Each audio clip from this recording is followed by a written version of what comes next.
Swing and a miss. And for the first time, Rocky Top reaches the mountaintop of college baseball. They are the World Series champions.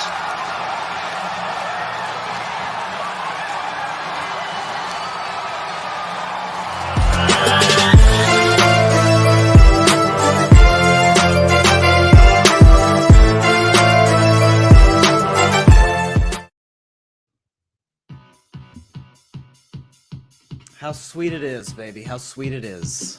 Ring it up. That's right. Evening, everybody, and welcome to Carving It Up Live in Rocky Top. Not in Knox Vegas necessarily, but certainly in the beautiful state of Tennessee, where my volunteers can say, for the first time in any sport in almost a decade and a half, actually exactly a decade and a half, that they are champions national champions at. The Tennessee Volunteers are your 2024 college baseball national champions for the very first time program history. Singing it, here we go. Rocky Top on tap. Peyton Manning was on the scene. Josh Heupel, the football coach, was on the scene. Rick Barnes, the head coach of the men's basketball team, was on the scene as well. And the head coach of Tennessee college baseball, Tony Vitello, who I had the pleasure of meeting for about 5 seconds back in November. That was fun. After Tennessee got their butt kicked by Georgia in football. It's a great day. It's a great day in the great state of Tennessee. A great week, a great moment. And in the words of Peyton Manning, if there's one thing that we know as Vols, because you know what? Everybody's a volunteer today. This is the first of many. Football team, here we come. A new quarterback, a coach who's changed the culture. In basketball, we've actually got a kid who's going to go in the lottery tonight. Dalton Connect, who's going to go in tonight's NBA draft in the lottery with almost no doubt about it. Very excited as a Tennessee fan today. Shout out to Tony Vitello. Shout out to Christian Moore, hopefully a future Boston Red Sox. Shout out to Dylan Dreiling, by the way, who was phenomenal. World Series MVP, had a homer in all three of the games, had some massive hits in the series. Kavaris Tears had some big hits. I mean, you got the bullpen was outstanding. Beam the other day was great in his game two start. Aaron Combs coming out in relief the last two games. Just listen, I know most people in the sports universe didn't see the College World Series, and I totally understand that. But for me, for a volunteer fan today, it is a beautiful day. We've got a lot to discuss. Going to just talk about Kevin Durant in just a second. Take the shades off because my Tennessee Vols celebration is a wrap for now until a future Tennessee championship. But lots to discuss. Kevin Durant in just a second. Some rumors that he may this offseason, heck, maybe this week or next year become a Houston Rocket. Discuss that. Mikal Bridges trade to the New York Knicks. I really like it, although the Knicks gave up a little much for my liking, but I'll discuss that later on the show. Bryson's best 10 number one draft picks in the history of the NBA draft as the draft begins tonight. Myself, Mike Guido, more on that in just a second in terms of our show we're going to be doing in about an hour and a half or so. Also going to discuss Michael Jordan's illegitimate, and yes, I will say that, illegitimate Defensive Player of the Year trophy that he won back in 1988. A new article detailed that, and I will sort of dive further into the context. This is a segment, and that was an article written tailor-made for Carving Up the Context. Very excited to get into that later in today's show. Also, some aggressive moves that the Golden State Warriors are making, and a source I know can potentially confirm some. I may be breaking some news, given the information I know from the Bay Area, in about 10 to 15 minutes. Might want to stay tuned for that. Got some comments right off the bat. My sister's in the comments. She's got the orange heart. Shout out to my sister. She's awesome. Chloe, who created by the name of the show, by the way. Carving It Up does not happen. At least the name of it does not happen without her. Shout out to her. Patrick Brown in the comments. I figured he'd enjoy this. Happy Wednesday, Bryson. Congrats to the Vols for winning the College World Series. Good old Rocky Top anthem. You gosh darn right, Patrick Brown. And he says, oh, this is wonderful. GBO. And he's got the orange, just like I often do anytime I'm promoting any Tennessee sport of any kind. Shout out to Patrick Brown. Listen, Patrick may be a Florida State and a Michigan fan, but he appreciates greatness in any level of sport. Tennessee's one of them. In Tennessee, let me tell you something right now. Peyton Manning said it yesterday after the game. Get used to this, because many more on the way. Let's talk about Kevin Durant. But first, we got some Really odd news yesterday out of the National Basketball Association. It wasn't the Mikal Bridges trade, which to a degree was expected. I should say expected, but there were many around the NBA, obviously given his ties with, with Villanova, to DiVincenzo, to Hart, to Jalen Brunson, that could be down the pipe. Maybe not for the trade package that we thought, but interestingly enough, we got some news from Adrian Wojnarowski, okay? Brooklyn made another deal, not just Mikal Bridges, but made another deal with the Houston Rockets, okay? Brooklyn has a deal with Houston to return the Nets' 2026 first-round pick for a 2027 Phoenix Suns first-round pick, sources tell ESPN. Rockets also acquired 2025 right to swap Houston OKC first for 2025 Suns first-round pick. Most importantly, the deal per sources, Houston relinquishes the right to swap a Houston OKC first-round pick for Brooklyn's 2025 first-round pick. The Nets control their own pick as they go into a full rebound, especially important for a talented 2025 NBA draft. Got that? Listen, if it's a little much, listen, it's even for me who's read this up and down to be like, okay, how do I comprehend this? Long story short, the Houston Rockets got a bunch of picks. And in doing so, reports say from Woj and from others that they couldn't try to make an aggressive push for Kevin Durant. Now, Matt Ishbia, the owner of the Phoenix Suns, went on Twitter, or as a college professor of mine once said, the artist formerly known as Twitter. Shout out to my professor. He's the best. But Matt Ishbia put out a tweet. He's the owner of the Suns and shot this down in a very, I shouldn't say emotionally charged tweet or anything of that sort, but put out a statement saying that Kevin Durant is going to play for the Suns and we're going to be looking to compete for a championship in 2025. That very well may be true. And again, I'm not discounting what Ishbia is saying. I'm certainly not discounting what the great Adrian Wojnarowski is saying either, although for some reason Lakers fans tend to hate the guy. The point is that there is oftentimes, and I've said this before on the show, a great movie usually has a great first 15 to 20 minutes and an even better last 15 to 20 minutes. Most of the time, if you see a movie for the first time, you don't necessarily remember that one plot error or how did that happen? Is that logically possible for this to happen at the 59-minute mark of the movie if you're watching on a stream service or whatever? Those usually don't register after one viewing. Now you go back and you piece it together maybe that didn't fit. But if the first 15 minutes and the last 15 minutes of the movie are great, you got yourself a great movie. You got yourself something that if the Academy deems fit, and the criteria seems to change every year in that regard, but that's another discussion for another day. Who knows? Maybe you have a shot to win some hardware during awards season. Kevin Durant is a weird movie because his first not only 15 to 20 minutes, let's say Kevin Durant is a 2.5-hour blockbuster. Marvel, Star Wars, Keanu Reeves, what's it called? What's the Keanu Reeves movie called? Not The Equalizer, it's Denzel. I'm forgetting Keanu Reeves movies, but a big time Jurassic Park, a big franchise. Kevin Durant's a big blockbuster film.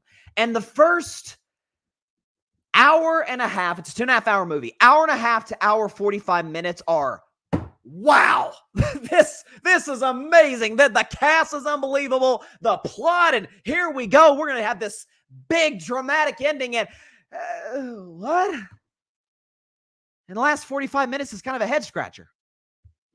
I say that to say this because in the next 365 days, Kevin Durant is either going to play another season in Phoenix with a roster that I said you can look this up a year ago. It's in the archives of the Carving It Up YouTube channel.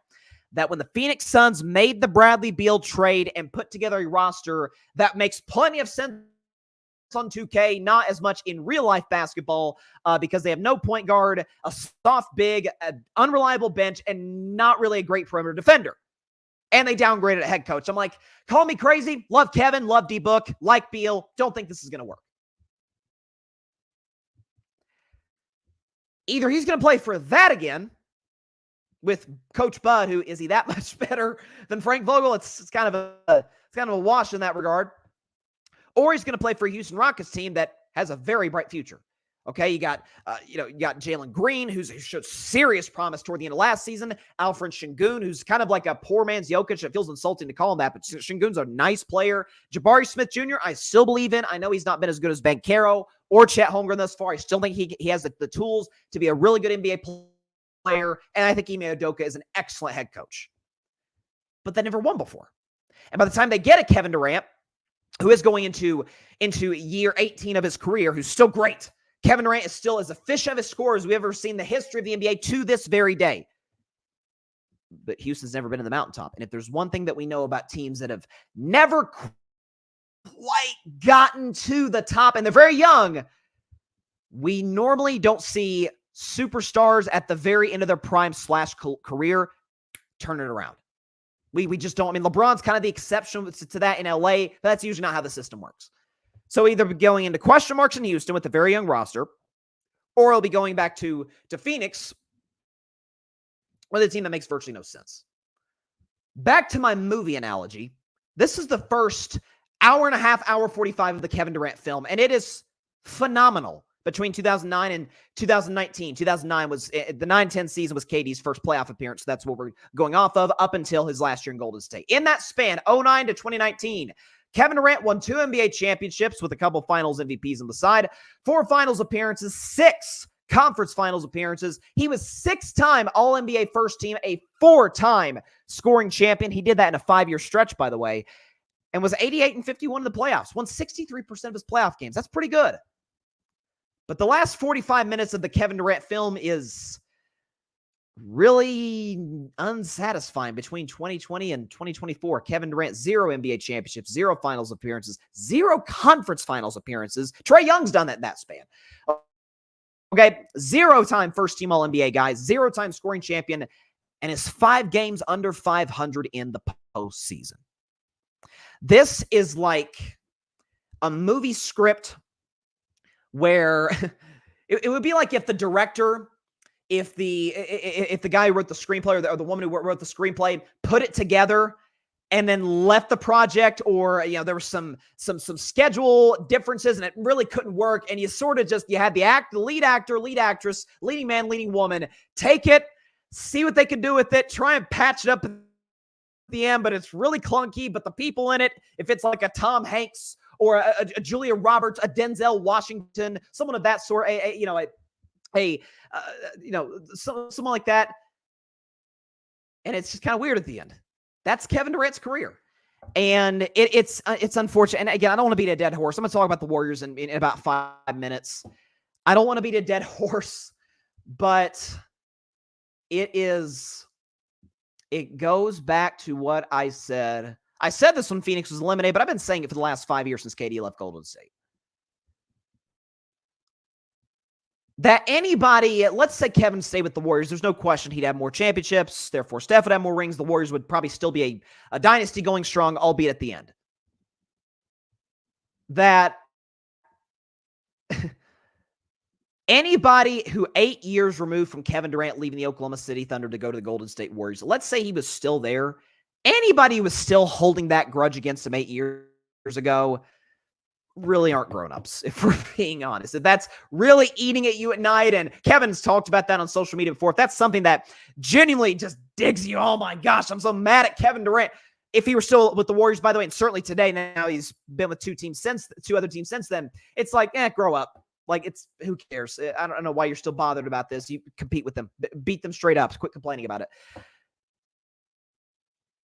So Kevin let the peer pressure of the split in Golden State, of the issues with him and Draymond, that's been well documented. The disconnect between him and Steve Kerr, who, by the way, basically everybody likes except for Kevin Durant. Kevin, no reports suggest that he had anything I've heard from the Bay Area suggests that him and Steph had any issues, because, I mean, who has an issue with Steph? Come on. Except for Gilbert Arenas, evidently. But Kevin let the social media, nobodies essentially, and to some degree, the media and fans bully him out of what was the ideal, perfect situation for him in his career. And that's really unfortunate, because this is a guy who, regardless of what he's done in the last 5 years, or maybe hasn't done to a degree, he's still undeniably, at least in my opinion, worst case, one of the 20 greatest players ever. I have him in my top 15.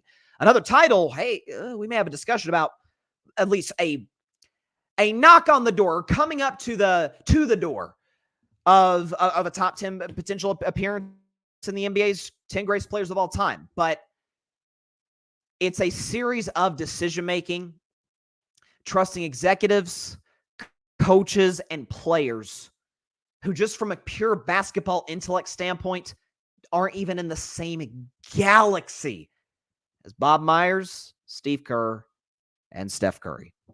I don't want to beat a dead horse today, but when I heard that report, it's like, oh, okay, so Katie's going to either stay in Phoenix, where it's kind of, it's bordering on dysfunctional and not a well-constructed roster, and they're on another coach, or he ends up in Houston, who has promise, but we've never seen them do anything before with this current group.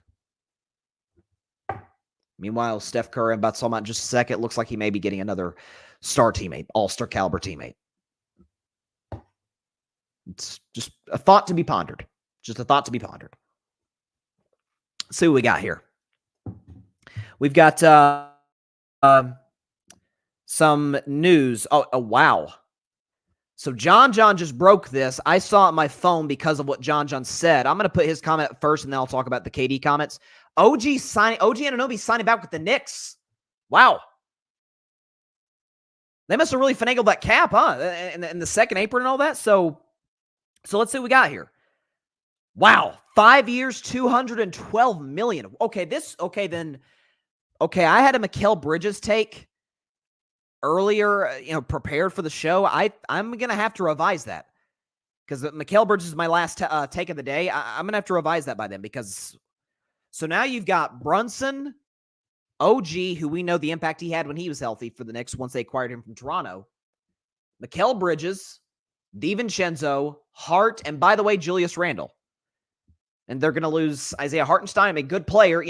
Was a good big for them last year, but Miles McBride obviously gave them good minutes last year. So as long as Thibodeau doesn't run them in the ground, and that's a big question. That I'm shocked that they were to bring him back. I'm very shocked. So there you go. Yeah, and NBA Central just put out a tweet talking about their overall roster. You got DiVincenzo as your sixth man. That's a pretty good basketball team. And arguably right now, we'll see what Philly does. I think what I'm hearing from Philadelphia, there's a chance that they make a really, really big splash and put themselves kind of in that discussion with Boston, who's obviously the front runners once again to win the Eastern Conference. But wow, that's very interesting. John says he thinks Randle gets traded. Well, listen, you could certainly get a number of assets from Julius Randle. He was an all-star this season I'm pretty sure he was an all-star this year. Get some good assets for him. Turn that asset maybe into something else. I don't know how much cap space you'd have at that point, or if you just trade him just to clear salary. I don't know. The Knicks have a lot of options, and props to Leon Rose and the job he's done. He took over this job right before COVID started, and so it's kind of thrown it. The Knicks were already a dysfunctional franchise with Dolan and the nonsense and all that, but for him to take over this franchise within basically a year, get them to the playoffs.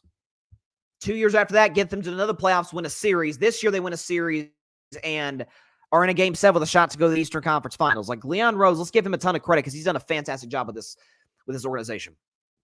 Let's see. Patrick Brown says, Katie has become James. I need to shave my beard. Listen, I've been critical of James Harden. Please keep the beard, James. Like, do not ever shave that beard. Something doesn't go his way and the rumblings start to swirl. He wants out of a bad situation. The thing is, I don't even think it's equivalent to that of Harden because Harden's unlike anything I've ever seen in my life, where Harden will be the architect of whether it's a playoff collapse or just individually just falling apart over the course of a 7-game series and blame everybody else. Now, Kevin hasn't played great in the playoffs. His playoff record didn't indicate that, 13-18 in the last four postseasons. But in the case of KD, he's chosen bad situations, but I don't know if he's necessary because KD, I checked today, has a no trade clause. So if they want to trade him to Houston, they want to trade him to Charlotte. KD really has no say in that. So I don't think it's totally equivalent to that, James, but I understand what you're saying. Patrick, failed super teams outside of Golden State, which was the premier team. Left that, and since then, nothing to show for other than one playoff series win. One playoff series win, Patrick, and 2 sweeps in the first round. And I love Kevin. Again, people think I'm like this Kevin Durant hater. I freaking love the guy. I mean, I was jumping up and down. I will never forget July 4th, 2016, as long as I live, when he signed in Golden State. And he gave us 3 great years, won 2 championships with us, was integral in both of those teams, obviously. But listen, again, and I always say, and then I'll move on to the Warriors because there's some rumblings, and I may break a story potentially in just a second. But it'd be one thing, again, if KD left Golden State, went to like Boston, Miami, Dallas, pretty well-run franchise. Oh, that's one thing. Went to freaking Brooklyn. We see the Bridges trades tearing everything down at this point, which is the right move to make, by the way, because, I mean, Mikal Bridges is a very good player, but if he's your best player, you weren't even a playing team in the East. So Brooklyn is making the right call here. But boy, we talk about some bad executive decisions. So has a team been on the wrong end of blockbuster trades in the last decade, even close to the level of the Brooklyn Nets? My gosh. Starting with the Pierce Garnett trade, which ended up getting Boston, Tatum and Brown. That's pretty brutal. Okay, so the Golden State Warriors, it was reported today by Brian Windhorst, and has been in the rumblings over the last 48 hours to the point where I actually talked about it on Monday's show, that Paul George is interested in likely leaving the Clippers because the negotiations between him and the Clippers just hasn't gone terribly well. And the Golden State Warriors are very interested. And reports say that I've talked about the Klay Thompson situation over the last week, that he is reportedly to the point where even if Golden State, because Klay, again, everything I'm hearing is Klay outjudged what the market was going to be, or overjudged, whatever the case may be. Outjudged what the market would be for him. And now is the situation was like, okay, I'm going to have to pull back my expectations a little bit. But it's to the point where there's enough sourness between him and the Warriors brass, not the players, but the brass, where he would almost take a lesser deal elsewhere to get a more fresh start, to which I say, I get that. Like, it's been an odd last couple of years with Klay, and I understand that. And I actually think, given the situation the Golden State Warriors are in right now in this very moment, and certainly this week, it would actually be a more beneficial move to them, for them rather, to move on from Klay Thompson. Because reports say, and this part is almost a certainty, on Saturday morning, Chris Paul will not be a Golden State Warrior. That I know with 99.99999% certainty. Because he's either going to be traded or he's going to be released. Why is that, Bryson? Because the Warriors will save over $20 million in the cap. So moving off Chris Paul is financially beneficial to the Golden State Warriors as long as they do it by Friday, which they will. So Chris Paul's contract off the books. Klay Thompson's contract, as you know, of the last 5 years, his contract expired. So that, by definition, off the books, and you're assuming the Warriors aren't going to bring him back because Klay's probably not that interested in coming back. So that's off the books. Paul George reportedly wants a 4-year max. According to Windhorst, the Warriors are willing to give him a 4-year max, which is a move I'm in favor of, because will Paul George still be a great player in year, what would that be for him? That'll be by year 17, 18, Paul George's career. Will he still be a great player in 2028? No, he will not. But if you can give the Golden State Warriors 2 great years and give Steph another 2 years at the tail end of his prime to compete for titles, you absolutely go for that, because Paul George is a guy who could take the scoring load off Steph if Steph is having a great night. The defensive attention isn't all on number 30. Draymond has another shooter to kick out to. Paul George is a great defender still at this point in his career. I think it's a great move for Golden State to make, and it's one I think they're going to. Whether it's a trade or signing PG. Here's something that I can't say, because this is, I can say this publicly. It was reported today that the Warriors were shopping Andrew Wiggins to other teams, which is something I figured that they would certainly try to do, but wasn't certain if they could due to Wiggins' contract. Reportedly now, and I can say this, somewhat breaking news on this show, that the Warriors are talking to the Milwaukee Bucks about a deal that could send Andrew Wiggins to the Bucks and Bobby Portis to the Warriors. That came in Via sources I know, a few minutes before the show, Golden State is talking to Milwaukee to try and bring Bobby Portis to the Warriors and send Andrew Wiggins to the Bucks. Obviously, you've seen there'll be some draft capital, potentially, cash considerations, whatever the case may be. Maybe you include like an ancillary player. I hate to throw out this guy's name because he's a nice guy, but Lester Quinones for the Golden State Warriors could be involved. We'll see. But the the salaries match up. It wouldn't hurt the Golden State Warriors cap that badly. They need size. They need a stretch five, which Bobby Portis has been over the course of his career with the Milwaukee Bucks.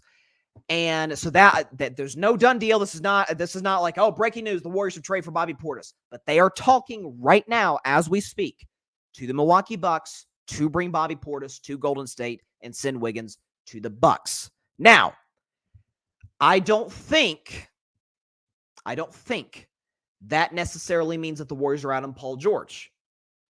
That to me, the question with Paul George and the Warriors is not a matter of, it's certainly not a certainty he's going to go to Golden State. Philly is still moderately interested. Orlando certainly has plenty of cap space to bring in a guy like Paul George. It looks like they're going to bring in Klay Thompson. But it's a matter of whether Paul George is going to be traded to the Warriors and then sign the 4-year max, or opt out of the last year of his deal and then become a free agent. Then the Warriors sign to the 4-year max. Then is kind of the question for Golden State. I cross my fingers that Jonathan Kuminga isn't involved in such a deal. That's kind of the question for me. But if you're bringing in potentially a Bobby Portis and a Paul George to go with Steph Curry, Draymond Green, you get the size with Portis, you get the wing defending and the secondary scoring in Paul George. I'd feel a little uneasy about moving Kuminga because good Lord, do I love that kid's potential. But I would understand it because the risk of keeping Kuminga, as great as I think he's going to be, will he be great while Steph is still great? That's the question. And if the Golden State Warriors do not believe so, then they should pull the trigger on a Paul George deal that would send Kuminga to the Clippers. Now, whether the Clippers will take Chris Paul, they're interested in him. I'm not sure if they're interested in him at the price that it's at, but that's kind of the question. Let's see what we got. Yeah, Mike Guido commented, OG Anunoby signed with back of the Knicks, 5 years, 212, just broke. Yeah, and that's, I had a Knicks take coming into the show, but once that broke, that my take kind of molds a little bit. I'll talk about that later in the show, but that's really, really interesting. John says, sign and trade for Wiggins and something else, I'm guessing. Well, potentially. And Patrick says, Bobby Portis. I was thinking Giannis for a second. Oh, in my dreams, Patrick, in my dreams. If if the Bucks traded Giannis for Andrew Wiggins, I think they need to officially disband the franchise. That would be freaking awesome if we pulled that off. But that's. I mean, listen, you never know. Crazier things have happened, but the Warriors and the Bucks are talking right now. That's all I can say. And if those two players are involved, those two would be kind of the heart of the deal. That's all I can say now. Maybe I'll have more information for you by Friday. Maybe the information will have broken by Friday. All I do know is this, and then I'm about to move on to Michael Jordan's fraudulent Defensive Player of the Year trophy. What I do know is this, is that these next, it's June 26th today. I call it, well, I don't call it this. It's officially called Stitch Day. Shout out to Stitch, who's probably my favorite Disney character, 626. But so today's June 26th, and I'll be back on the show July 1st. The next 5 days, 5 days are going to be absolute madness for the NBA. The draft's tonight. The draft's also tomorrow night. Trades, free agency. Let me tell you something right now. There'll be a ton to talk about in this show, and very, very excited to, again, potentially get more information on Golden State, certainly, but more teams as we go on. I'm just constantly checking my phone to see if anything is transpired. Maybe it will by the end of the show. Certainly, there's a chance it could happen during the draft tonight, which, by the way, while we're on the subject of the draft, be sure to tune in at 6:30 now in an hour and 15 minutes on the Grid's YouTube channel and Twitter account for the Grid Network 2024 NBA Draft live reaction show. Myself, Mike Guido. This is the 4th year. I cannot believe that. The 4th year that we're doing a draft live coverage show. We're going to be live tonight at 7:45, and then tomorrow probably at like 3:45, 3:50, because the second round begins at 4 p.m. Eastern, obviously not 4 a.m. Eastern. Tomorrow, But Mike Guido, our draft analyst and expert, and myself, we will be there. Potentially more guests. We'll see what happens and what transpires over the course of the ensuing 3.5 hours when the draft begins. But very excited for that tonight. So tune in tonight. The Grids 2024 NBA Draft live reaction show for the first round. It will be back tomorrow for the second round. Very, very excited about that tonight. John Rivera says, I'm hoping my Bulls move up to the draft. I think they would be best served to do that. What I'd be interested in, John, I don't know if they can do this. I'm not in tune necessarily with whether or not they could pull this off, but reportedly the DeRozan, this came out today, that the DeRozan and Bulls contract talks aren't going terribly well, that DeRozan could just leave. Could you pull off a sign and trade with DeRozan tonight? Like, I don't know if they could make that happen. I've said for about a year, I think the Bulls need to go into rebuild, because they're a slightly, honestly, a slightly better version of the Atlanta Hawks. Maybe a slightly worse, because the Hawks have more playoff appearances the last 3 years. But I love DeMar. He's still an excellent player, even at this stage of his career. They're going to move off Zach LaVine. Vooch is a good player. I think Donovan's a really good coach. Like, the pieces, in theory, should work. But, again, LaVine's dealt with injuries. DeMar is still really good, but more of a 2 than a 1 in terms of scoring option. And the Bulls haven't drafted terribly well. Kobe White has been, a good find, but other than that, haven't drafted terribly well the last few years. So I would go into rebuild if I were Chicago, because they're kind of stuck in the mud right now. The one place I always say in sports, the one place you do not want to be stuck in is smack dab in the middle. Because if you're great, the most ideal place to be great, competing for championships. And the second best place to be is not in the middle, but terrible, because you at least have a clear direction where to go. And, to make your team better. This is from Ian Begley, that OG Anunoby turned down max offers from other teams and chose to build a contender with the Knicks. So he's like, I love the culture here. I enjoy it here. Let's make that happen. John says, yeah, it's all about the Bulls. Yeah, we're going to sign and trade him. He was a great player for us, but he's gone. Sign and trade and get something back. I totally agree with that, John.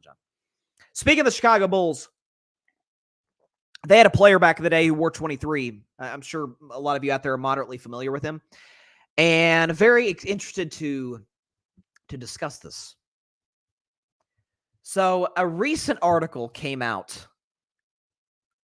Can I call it a bombshell? It's a little bit of a bombshell report on Yahoo Sports last week. Didn't get a chance to talk about it just because of the show schedule.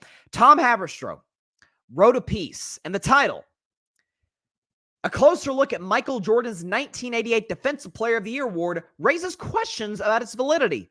Has LeBron James been chasing a ghost? So, time for carving up the context. And as the head coach of the Colorado Buffaloes, primetime Deion Sanders says, give me my theme music.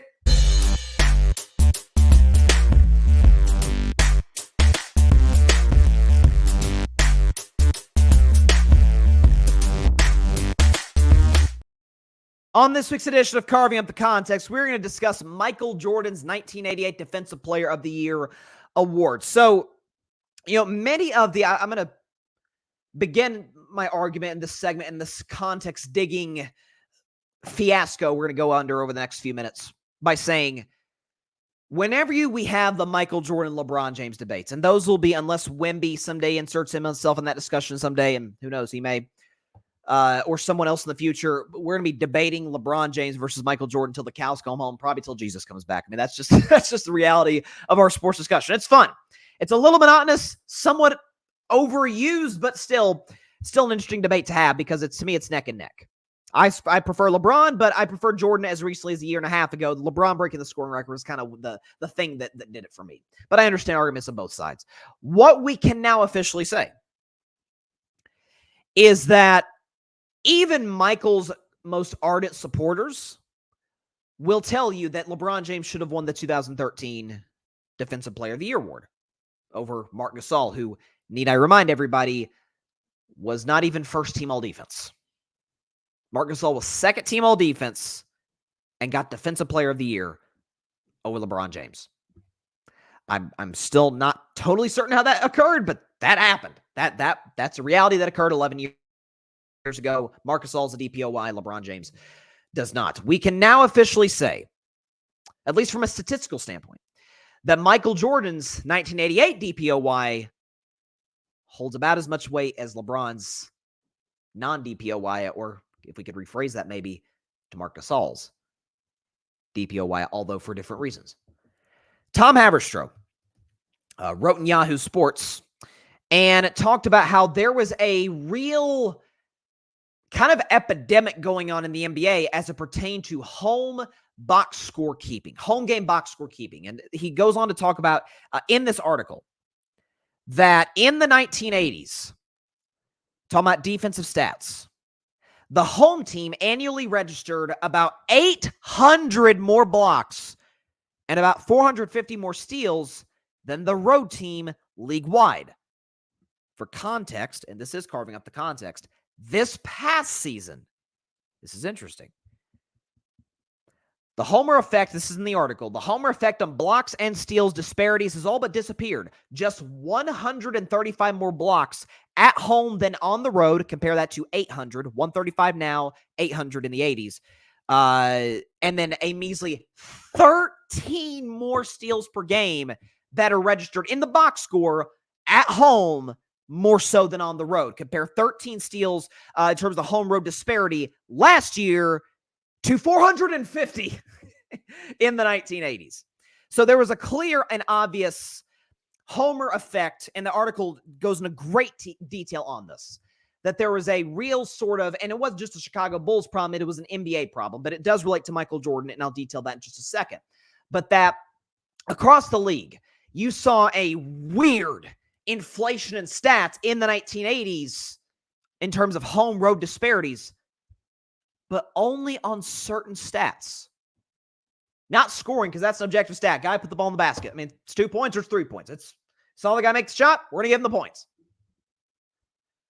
But stats that aren't always, at least, immediately, oh, that's a block, necessarily, or that's a steal, or in some cases, an assist. There's some of John Stockton's assists have been questioned. John Stockton, the great John Stockton, the all-time assist leader. But there's been articles written about how Karl Malone would score really not off of John Stockton assist, but they give him the assist at home because, hey, it's John Stockton. Let's pad his stats a little bit. Now, how does this relate to Michael Jordan, you might ask? Well, I'm glad you did. Michael Jordan was very adamant coming into the 1987-1988 season. Michael Cooper from the Los Angeles Lakers had won Defensive Player of the year prior.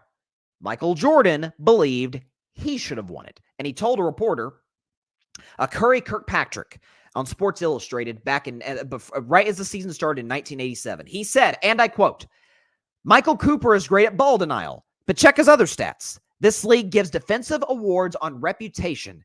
It just teased me off." End quote. So Michael made it apparent through the national media, through Curry Kirkpatrick on on Sports Illustrated, that he feels he should have won it, and he didn't like how the league was going about the criteria of voting. Evidently, and we're about to show you, all stats provided by our friends at StatMuse, all graphics provided by my man Alfred Parsard Jr.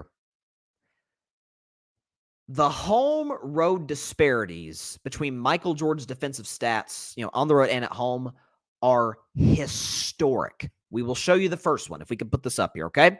So Michael Jordan, the year he won Defensive Player of the Year, the main two stats you look at for defense: blocks, steals. Let's put up the numbers right here. On the road, Michael Jordan averaged 2.1 steals, 1.2 blocks. Analytics departments like to combine those two stats and call it stocks, steals and blocks. Okay, so Michael Jordan averaged 3.3 stocks, steals and blocks on the road in the 1988 season. On the road, by the way. At home, he went from 2.1 steals to 4 steals. Exactly. He went from 1.2 blocks to 2.1 blocks, which combines for 6.1 stocks. So if you want to combine steals, blocks, stocks, he had 3.3 of those on the road on average and 6.1 at home. We could put up another stat. On the road, Michael Jordan had 94 steals. That ties for 4th in the NBA. So very impressive. He had 47 blocks. That ties for 21st in the NBA. Still not terrible. He's a guard. At home, those 94 steals goes from 94 steals on the road to 165 at home by a mile, number 1 in the NBA. And his blocks, 47 on the road, which tied for 21st in the NBA, skyrocketed to 84, tied for 8th in the NBA. And you see the little area there of MJ's 10 games of at least 4 blocks. 9 of those came at home. So either Michael Jordan goes from a very good NBA player to basically God at home, or there's a little shadiness to it, which the article details was very evident. The article, Tom Haberstroh wrote this, by the way, and did a phenomenal job writing this. Talks about how the home road disparity between steals and blocks, road and home, is the greatest we've seen by a defensive player of the year in NBA history. Okay? Tom Haberstroh watched 6 games. He watched 6 games that Michael Jordan played.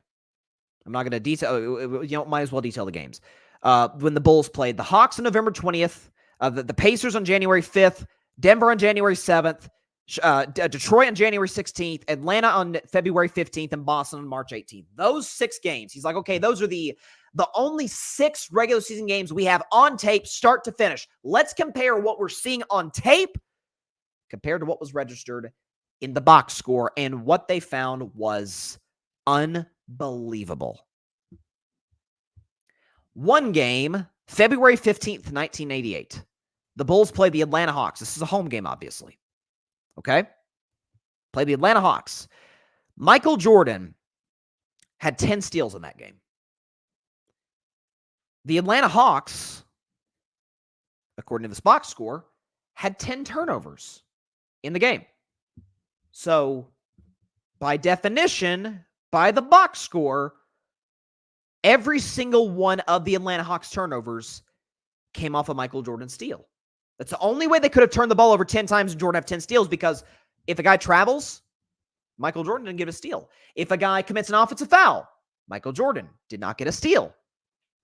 So these would have all had to be live ball turnovers that Michael Jordan would have had to steal the ball from them. Interestingly enough, they went back and looked at, Tom Haberstroh went back and watched this game start to finish. He and a number of individuals who are investigating this, okay? This is big J journalism right here. Credit to Haberstroh. Michael Jordan, it was counted, or the Hawks rather, if I can find this part in the article. Okay. A 24-second violation by the Hawks offense. Later, Atlanta reserve Chris Washburn dribbled off his foot out of bounds. An outlet pass to Dominique Wilkins bounces off his hands and into the scorer's table. 3 dead ball turnovers. 3 plays that could have not been considered a steal opportunity, and yet the box score indicated 0 such plays. It also meant an opportunity to hand out 3 excess steals to Bulls players. Okay? So they went back and looked, and Michael Jordan had more steals based on what they saw. Compare the stats to the box score than the Hawks had turnovers. Well, that's statistically impossible. That actually can't happen in a game. So it would appear the Chicago Bulls may have boosted the stats a bit. There's another one.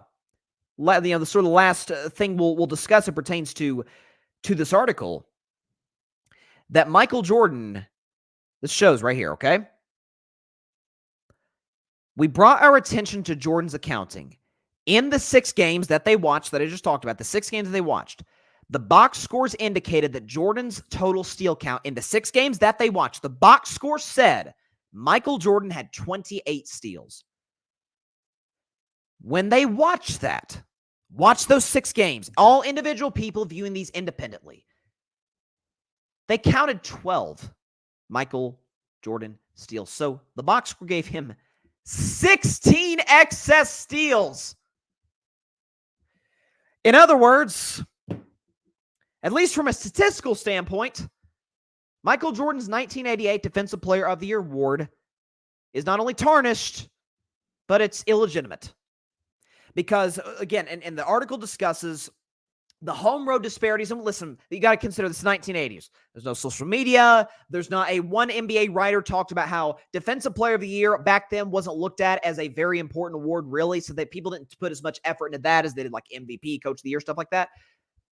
So you have that. You have the sort of malaise approach to this award, the lack of accountability via social media, the lack of accountability via cameras being everywhere in arenas these days.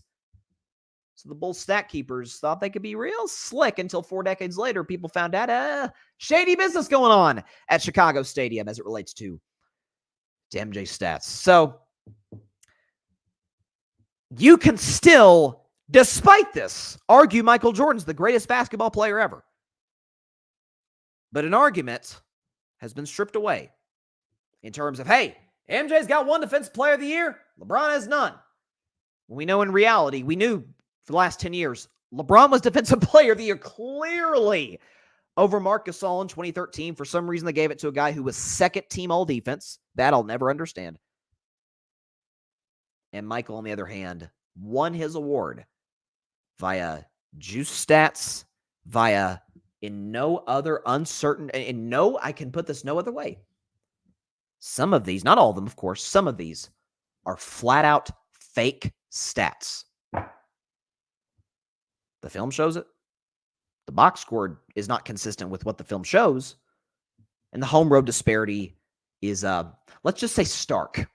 Matter of fact, the most stark we've seen by any Defensive Player of the Year as it pertains to blocks and steals in NBA history. So for this week's edition of Carving Up the Context, still argue MJ's the GOAT. Just don't use the Defensive Player of the Year award in 1988 as one of the biggest aspects of your argument. We got some activity in the comment section. What do we got? I'm going to try and say this correctly. I'll just call you Ghost. No debate. Michael Jordan was better. You're wrong. It's not. Let me put up this. If I can pull it. Okay, can my stream put up his second comment? For some reason, it cannot. Okay. I don't know why it wants to let me. John Rivera, who's a Bulls fan, puts the goat emoji. Ghost says, LeBron played in a softer era. Jordan's defense was more impressive. I get it was a soft era, but did you watch the shooting back in the 80s and 90s? Good Lord almighty, it was hard to watch. Those Knicks Pacers series were brutal. John, hit the like button, everyone. I appreciate that. Patrick, I wonder why the national sports media isn't talking about this. MJ still controls the media as if he still played. It was one of those, I took it personal. MJ was different, and he pretty much told them, give me the award. You really have to mention Skip Bayless, Patrick? Oh, Lord. Skip Bayless will pound his hand on the table that LeBron would never accomplish this feat by winning Defensive Player of the Year. MJ had MVP, scoring champ, slam dunk champ, and first team all defense. I'm glad you mentioned that last point, Patrick, that me saying this and just an objective, this is what bothers me about the Jordan LeBron fans. And I listen, I hesitate to say I'm a LeBron fan because that lumps me in with a bunch of delusional people for the same reason that the Jordan camp likes to kind of whitewash certain aspects of the history, like the fact that Jordan was 1-9 in the playoffs before Scottie Pippen got there. But it's when a Tom Haberstroh on Yahoo Sports puts out a piece that is well-written, well-sourced, clearly intense research was done into making this the best that it could possibly be and the most accurate that it could possibly be. The pushback is, well, LeBron couldn't. This ain't have nothing to do with LeBron. It's not have anything to do with LeBron. And me saying this and Tom Haberstroh reporting this is not saying, Jordan was terrible at defense. Nobody's saying that. That's a straw man. Nobody's saying that. Nobody with any credibility or basketball knowledge. But what we are saying is, that award's probably not as deserved as many viewed it to be back in the late 80s. Which again, by the numbers, by this film, it's objectively true. I mean, the home road disparities are crazy. But let me put that up one more time. Okay? Steals and blocks, they're stocks. It's an analytic stat. Michael Jordan averaged 3.3 stocks on the road. He averaged 6.1 at home. Let's put up the second one. He had 94 steals on the road, 165 at home, 47 blocks on the road, 84 at home. And again, that little thing there at the bottom that Alfred did a great job putting this graphic together. Of MJ's 10 games of at least 4 blocks, 9 of them came at old Chicago Stadium. It's just the facts. Patrick, as an unbiased MJ fan, I can look at this and say, well, that sums up the 1988 season. Did it help the Bulls win the postseason? Nope. What did Draymond say when he was drunk at the 15 parade? Nope. No sirree. Anywho's it. Make sure I've got this on tap. Oh, by the way, I forgot to mention this earlier, and then we'll get into Bryson's best 10, my top 10 number one NBA draft picks in history. I did want to show this because Alfred did a great job putting this graphic together about Tennessee's, because I celebrate the Vols being national champions in baseball at the start of the show. But just to contextualize their run this year, let's put this graphic up, okay? First 60-win national champion since 1988. First 60-win team in SEC history. Fourth team to win SEC regular season, tournament, and Men's College World Series finals. Second number one national seed to win the Men's College World Series. They're the first since the Miami Hurricanes did it in 1999. The third best win percentage since 1999 at 60-13. So the Vols won 82% of their baseball games this year. And in the last 4 seasons, the Vols have been the best team in college baseball. 211 wins. They've won 77% of their games. They have 25 tournament wins, and they've hit 566 home runs, all of those league college baseball since 2021. Once again, that's a credit to this man right here, Tony Vitello, the head coach of the Tennessee Vols, who took over in 2017. Tennessee had not made a tournament, a NCAA baseball tournament in 13 years. They've gotten there 4 years in a row. 3 of the last 4 years, they've gotten to Omaha in the College World Series, and finally they're able to come away with the biggest prize of all, and that is the National Championship Trophy. Oh, okay, we got a trade here. Woj. Washington Wizards are trading, I'm going to try and say his name, Denny Avdija, I hope I'm saying his name correctly, to the Portland Trailblazers from Malcolm Brogdon, and the 14th pick tonight and a 2029 pick. Okay, so the Wizards move into the lottery. They swap slots with Portland, and they give them one of their forwards. So officially, we have our first sort of draft day major trade. So the Wizards are now in the lottery. Interesting, or back in the lottery. I guess they had a lottery pick because they have Jordan Poole. That was an unnecessary shot at Jordan Poole. I apologize. Not really. So with the draft tonight, and again, a friendly reminder, 2024 Grid Network Draft Live Reaction Show. Myself, Mike Guido, going live at 7:45 Eastern Standard Time, so in about 50 minutes from now. Very excited to do that with Mike. This is 4 years in a row that we've done this particular show, so we're going to be live on the Grid Network YouTube channel and Twitter account. So tune in, share it with your friends, with your family, share it on social media, and get that viewership going up and promote the Grid Network and show it off for the incredible network and group of talent that it is. So myself, Guido, 7:45 Eastern, NBA Draft Live Reaction Show. He's the draft expert. I'm not. Listen, I know about the draft picks. He is a draft connoisseur, if you will. He's excellent. He might as well be Jay Billis for all I care. He's great. So tune in about 50 minutes to see it all go down. So there you go. Yeah, the Blazers trading for a Washington forward, and the Wizards move into the draft lottery. So there we go. We got a trade. All right.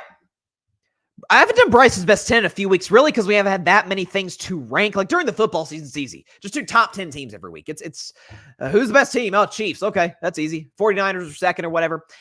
During the non-football months of the year, it becomes a little bit more difficult. But times like this, the NBA draft does begin tonight.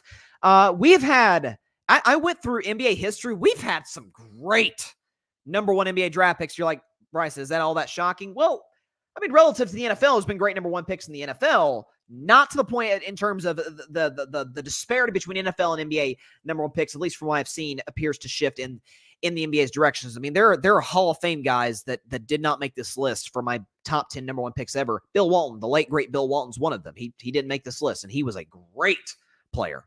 So let's get the background music going. Bryson's best 10, my top 10. Here we go. At number 10, the 10th greatest number one pick in the history of the NBA draft, it is Patrick Ewing. Patrick Ewing, the 10th best player to ever be picked number one in the NBA draft, and here's why. So Patrick Ewing was a guy who obviously led the New York Knicks to a couple of NBA Finals, got them to one in 94 and in 1999. It was an all-time great center. Patrick Ewing made 11 All-Star games, was first-team All-NBA in 1990, and was the Rookie of the Year in 1986, was a guy who was dominant in the post, an excellent defensive player. And listen, those Knicks teams are often regarded as some of the better, certainly of the 90s, some of the better teams to never come home with the NBA title. But Patrick Ewing certainly was not, I should say, not the reason for it. Hakeem Olajuwon kind of shut him down in the 94 finals, but guess what? Hakeem Olajuwon also shut Shaq down. Hakeem's probably the greatest defensive player ever. So you have to factor that in as well. But Patrick Ewing, all-time great, multi-time All-Star, double digits, and he deserves certainly a spot at number 10 among the greatest number 1 picks in the history of the NBA draft. We're going way back with this one. At number 9, it is the great Elgin Baylor. Elgin Baylor, the 9th greatest number 1 pick in the history of the NBA draft, and here's why. So Elgin Baylor was one of the first all-time great Lakers players, obviously went on to be executive later in his life. But Elgin Baylor in his career, also like Patrick Ewing, 11-time All-Star, was 10-time first-team All-NBA, and is also, I believe, 4th or 5th all-time in the history of the NBA as it pertains to points per game. Elgin Baylor averaged 27 points per game for his career, played for the Los Angeles Lakers, and by the way, who started in Minneapolis from 1958 to 1971, had a great career. Unfortunately, left the Lakers retired a year before Jerry West and Wilt Chamberlain won that title in 1972. So you're talking about a guy who was dominant in the post, was a first-team All-NBA guy, constantly and consistently, all-time great. Rest in peace to the great Elgin Baylor, the 9th greatest number 1 pick in the history of the NBA draft. At number 8, it's the answer, Allen Iverson. Allen Iverson is the 8th greatest player in the history of the NBA to be drafted number 1 overall, obviously with the Philadelphia 76ers, and what was a stacked 1996 NBA draft, and here's why. So Allen Iverson was an 11-time All-Star, was the NBA most valuable player in 2001, a 2-time All-Star game MVP, by the way, and led, it's going to sound harsh, but led one of the worst finals teams, I should say, I've ever seen. I wasn't around in 2001, but led one of the worst, or 2000. 2001, 2000? Yeah, 2000. Led one of the worst NBA Finals teams in the history of the NBA to the finals, and obviously dropped the 40-piece on the Lakers in Game 1. The 0-1 Lakers, I believe, to be one of the 3 greatest NBA teams ever constructed. Shaquille O'Neal, Kobe Bryant, that loaded stack roster, Phil Jackson's the coach, that was undefeated in the playoffs prior to those finals. AI only got 1, but it was a dominant one. It was a dramatic one. It's kind of the pinnacle of Allen Iverson's NBA career. When he dropped the 40-plus burger, stepped over Ty Lue on the crossover, one of the most iconic moments, certainly of the 21st century NBA, if not of the history of the NBA Finals. Allen Iverson, the 8th greatest number 1 overall.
With Bryson's best 10. I, again, apologize for that. At number 7, let me see if I can set up my camera in a good spot here. There we go. That's better. Yeah. Okay, let's move to the side here. Don't need the camera at this point, but the 7th greatest number 1 overall pick in the history of the NBA draft, it happens to be none other than the great Oscar Robertson. Oscar Robertson, the 7th greatest player in the history of the NBA draft, and here's why. So Oscar Robertson obviously went on to an NBA championship with the Milwaukee Bucks in the early 70s and 1971 with the great Kareem Abdul-Jabbar, one of the greatest point guards we've ever seen. Obviously, the last player in a single season to average a triple-double. Only Russell Westbrook has done that since, although Luka Doncic and Nikola Jokic have flirted with that twice now. But there's no question Oscar Robertson, one of the greats of this game. He is the 7th greatest number 1 pick in the history of the NBA draft. At number 6, the Dream, Hakeem Olajuwon, is the 6th greatest number 1 overall pick in the history of the NBA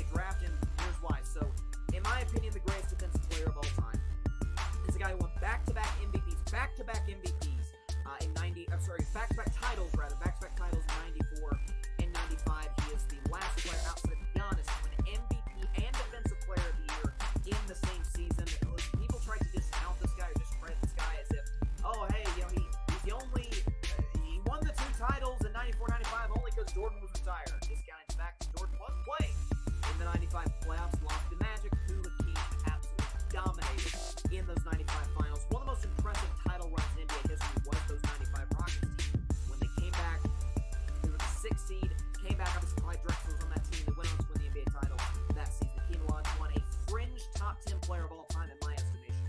Maybe the greatest defensive player ever. Maybe we'll do it Bryce's best 10 on that down the road. But Hakeem Olajuwon, the 6th greatest number 1 overall pick in the history of the NBA draft. At number 5, it is Big Diesel, Shaquille O'Neal.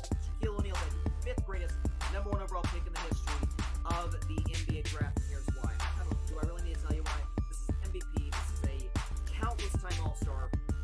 This is, in his prime, the most dominant player, arguably in the history of the NBA down low. And I did say that, the history of the NBA, that is one Shaquille O'Neal. This is a guy who won 3 straight NBA titles. He's the last guy to lead a team to 3 consecutive NBA championships. Did so, obviously, with the late, great Kobe Bryant at his side. This is a guy who was averaging, if you look at some of his final stats, the guy was averaging like 37-point double-doubles, was just schooling guys in the post. Shaquille O'Neal, the 5th greatest number 1 overall pick in the history of the NBA draft. At number 4, to me, maybe the most underrated player in NBA history, relative to where he often ranks on lists, it is the big fundamental, Tim Duncan. Tim Duncan, the 4th greatest number 1 overall pick in the history of the NBA draft, and here is why. Obviously, out of Wake Forest in 1997. This, to me, is the greatest defensive player to never win Defensive Player of the Year. That never makes sense to me. Tim Duncan is a guy who was obviously great in the defensive end. Once had a game, I think it was in the 05 finals against the Detroit Pistons.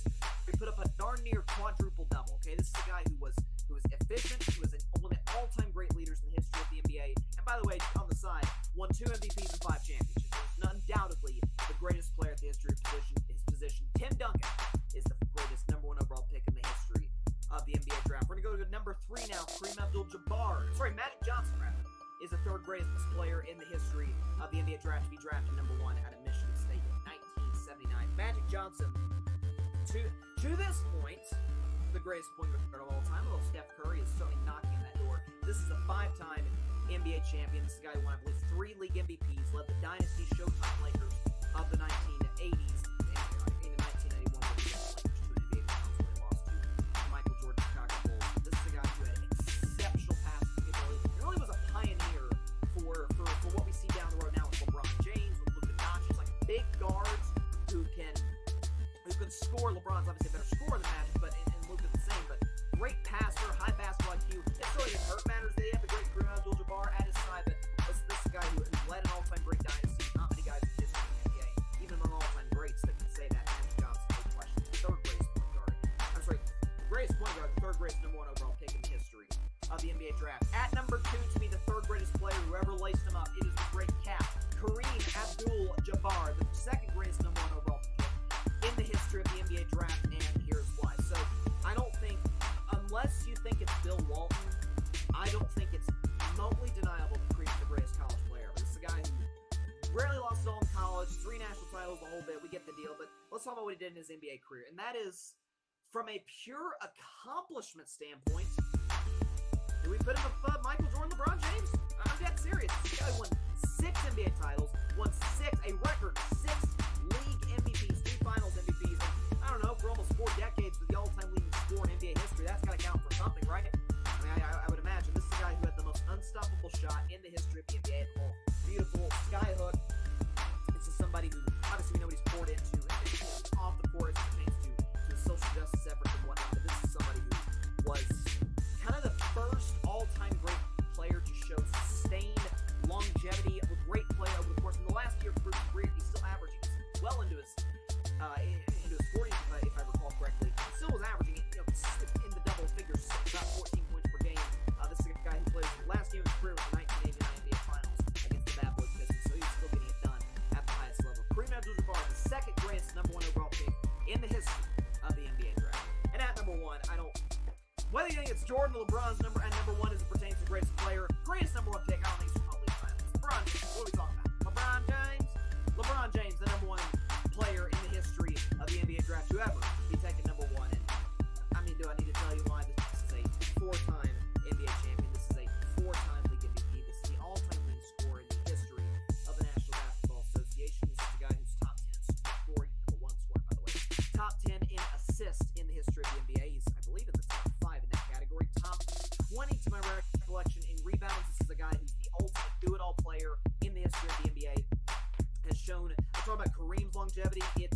great as it was, it's darn near unprecedented. LeBron broke that precedent to a degree. You could argue exceeded it, set his own precedent. This is a guy who in year 21's averaging 25, 8, and 7. The guy is an absolute athletic freak. I was watching a video of him and Bronny working out in the gym in New York City. I think this guy was literally built in a laboratory. He is unlike any athlete we've ever seen as pertains to just pure athletic gift combined with pure, just great IQ and knowledge in the game of basketball combined to be no lower than the second greatest player of all time. I believe to be the greatest player of all time. LeBron James, greatest number 1 overall pick in the history of the NBA draft. I apologize for the connection issues earlier. Yeah, I saw Patrick's comment there. Technical issues occur. Got to improvise as best as possible. So we are back on. We got one segment left, so I'll just go ahead and finish the show here on my phone because Wi-Fi kind of went out during the show. So I apologize for that. But last topic before we get out of here, and again we'll clip this up to the best of our ability to the audio audience. So again, I had a Mikal Bridges take earlier, but it's since changed in the last 45 minutes or so with the fact that the Knicks just signed OG Anunoby to a 5-year, I believe, $212.5 million contract in free agency. OG was enjoyed the culture that Tom Thibodeau set with the Knicks with Jalen Brunson. So initially my take was, oh man, 5 first-round picks for Mikal Bridges? Like I thought, and I think Mikal Bridges is a better player than Rudy Gobert and certainly more valuable player come playoff time. But I'm thinking, okay, Rudy went for 4 first-round picks and 3, a starter, a developmental guy, and another player in the infamous Timberwolves Utah Jazz trade a couple of years back. And I'm thinking that's the all-time biggest gamble by the Minnesota Timberwolves. And to a degree, it's paid off, but Rudy's still very limited in the playoffs, as we saw the last round the Timberwolves played last year and this year. But this isn't about Rudy. This is about Mikal Bridges, who has been Iron Man in the NBA. He's yet to miss a game. He was drafted in the 2018 draft, has not missed a game to this point. And this is a guy who people forget, like that he was obviously an integral part in the Suns making the 2021 finals. But when they traded him in 2023 for Kevin Durant, he went to the Brooklyn Nets. And the rest of that season, this is a 26-point per game guy. This is a guy who plays excellent defense, is a tough shot taker and maker. Can get his own looks from the mid range. And initially, I'm like, okay, Julius Randle's going to stay. Potentially, we'll see if the Knicks may move him. Jalen Brunson's there, obviously, and I'm as big of a Jalen Brunson fan as there is. I think he's a great playoff performer, and I am comfortable in giving him the superstar title. And I really like what Tom Thibodeau's done as it pertains to the culture. I don't love what Tom Thibodeau's done as it pertains to the unholy amount of minutes he plays guys, particularly Josh Hart, in the 7-game playoff series. It's just not sustainable. And we'll see if he adjusts that as time goes on, because history shows he really hasn't. Initially, I'm like, I like it. The Knicks are better. It's a lot to give up, but the Knicks are better. Then they bring back OG Anunoby. I'm like, okay. So you got Brunson, you got OG, you got Mikal Bridges, you got Julius Randle, Mitchell Robinson still your big, and you got Miles McBride, and you got Dante DiVincenzo come out the bench, and all of a sudden it's, okay, I thought this was a fringe contending team last year. I thought now, at least almost 24 hours ago, they were basically just swapping Mikal for OG because given what OG was commanding in free agency, I just didn't think with the Knicks bringing in Mikal Bridges, they'd be able to make that happen financially. But you do consider the fact that Brunson and Mikal Bridges combined their salaries, their average salaries over the next couple of years, I don't think it even totals $50 million. So you're getting those two impactful players for under $50 million. You're paying Julius Randle. You're paying OG Anunoby, who's now your most expensive player. This is a really gutsy move by Leon Rose and the Knicks front office, and this is a team now that Boston's still, to me, the clear favorite to win the Eastern Conference. I don't believe in Milwaukee at all because of their coaching staff, and the Giannis Dame fit just doesn't work. Am I crazy to say the Knicks are the number 2 best team in the East? I mean, with a beat-up roster, they could have gotten to the Eastern Conference Finals. The Pacers took advantage of that. I don't think the Pacers are better than the Knicks today. Not when the Knicks are healthy. Philadelphia, to me, is about to make another big move, maybe a Jimmy Butler, a potential move down the line. If they were to make that, then it's okay. It's a discussion between Philly and the Knicks, who's the second best team out east. But this Knicks team, if healthy, and that's always the question, particularly with the amount of minutes that Tom Thibodeau plays these guys, this team, I'm not saying they're going to beat Boston. They can give them a fight. better fighting than Dallas did. They can match up with them better than Dallas did. I think the Knicks are constructing their roster very similarly to how Boston constructed theirs as it pertains to length, good shooting. A Jalen Brunson who nobody's going to – some people think Tatum's a top 5 player. I understand that. Tatum right now is better than Brunson. But nobody's ever going to argue Tatum's the best player in the league. Brunson's the best player in the league. But they clear, at least in my Tatum's better. He's back-to-back first-team All-NBA guy and has gotten to 2 finals in the last 3 years. But Brunson's a guy who's an all-star caliber guy, ups his numbers in the playoffs. He's like the anti-James Harden. And now you have 4 Villanova Wildcats. You have Hart, Brunson, DiVincenzo, and now Mikal Bridges coming in the fray. I really liked the Knicks.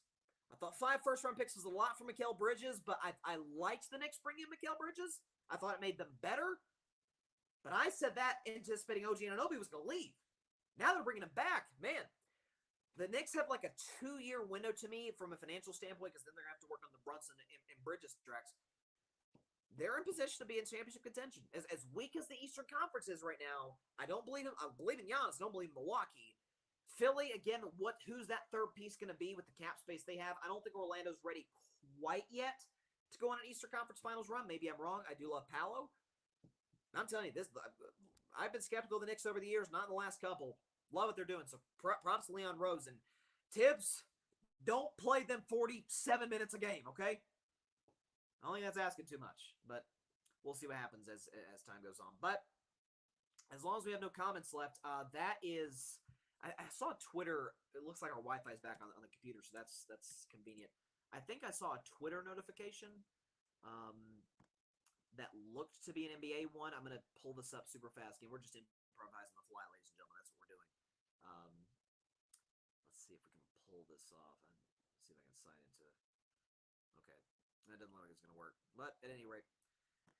So, technical difficulties. We ended the show to my phone for the last 20 minutes or so. But with that said, that is all the time we have for today's show. I appreciate everybody stopping by. As always, be sure to go to catch Carving Up Live on Friday, on my birthday, at 6 p.m. Eastern, 3 p.m. Pacific time, right here on Twitter, as well as the Carving It Up YouTube channel and the Grid Network YouTube channel. And, of course, be sure to like, share, comment, and please take 2 seconds out of your day. Hit that big red subscribe button down there. Helps the channel grow exponentially. Very, very important announcement. Do want to make sure we bring this up, and I've talked about it throughout today's show, but again, I have to scroll my phone to bring this up. But Mike Guido and myself will be on in 30 minutes, in a half hour, 7:45 Eastern, 4:45 Pacific Standard Time, to break down and react to each individual pick of the first round of the 2024 NBA Draft.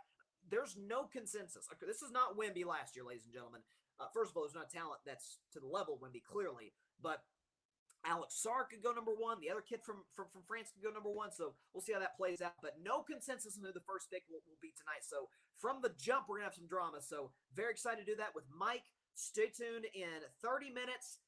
The Grid Network 2024 NBA Draft live reaction show on the Grid's YouTube channel and Twitter account. Myself, Mike Guido, maybe some other guests. We'll see what happens as the night goes on. We'll react to the 2024 first round of the NBA Draft. So very excited to get to that. So go ahead and get up on out of here and get prepared for that. I will see you on this show on Friday at 6 p.m. Eastern. For everybody else who's going to watch the draft, I'll see y'all in a half hour. Please stay safe out there. Please be sure to take care of your physical as well as your mental health. And please, please, please be sure to contact your local state representatives and senators to demand change for gun violence in America. Doesn't matter where you lean, right, left, center. This is an issue to impact every single one of us as American citizens. And it doesn't matter where any sort of crazy argument from one side that says that it's not a problem or the other side that says there's only one solution to the problem. Both are BS. This is a very nuanced issue and a massive problem that requires nuanced solutions to the problem. And so, yeah, we got to do our duty as American citizens to stop this from happening because it impacts all of us. All right. 2024 NBA Draft live reaction show on the Grid, not my own, but the Grid's YouTube channel and Twitter account. Stay tuned for that in less than a half hour. I will see you then. Mike Guido, I will see you then. Very excited for that tonight. Stay safe out there. God bless y'all. Peace out. And apologies for the technical difficulties. It happens. Thanks so much for watching the show on YouTube, and be sure to go click that big red subscribe button and check out the other clips and full shows from Carving It Up Live, as well as our other incredible content creators here on the Grid Network.